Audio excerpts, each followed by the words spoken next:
Les professeurs doivent-ils noter leurs élèves moins sévèrement? Dans les collèges et lycées, l'idée fait débat. S'il n'y a pas de difficulté, après on fait rien et on se laisse aller. Voilà.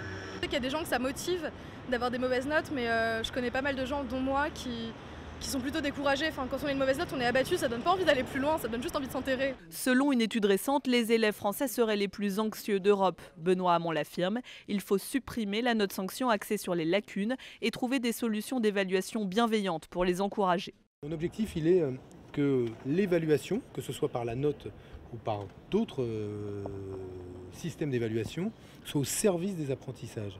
Qu'elle indique aux professeurs et aussi à l'élève et aux parents d'élèves les progrès qui ont été accomplis et ceux qui restent à accomplir. Or aujourd'hui, la note, elle peut paralyser, elle peut même stériliser la progression d'un élève.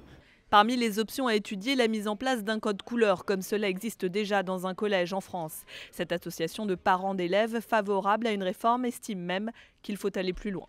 On ne peut pas ouvrir une conférence sur l'évaluation sans arriver réellement à savoir mettre à plat les épreuves du bac et du brevet, bien évidemment. Peut-être moins d'épreuves terminales, peut-être l'introduction du coup d'un contrôle continu. Restent ceux qui craignent la mise en place d'un système trop laxiste. Il devrait pouvoir se faire entendre durant les débats qui se dérouleront jusqu'en décembre.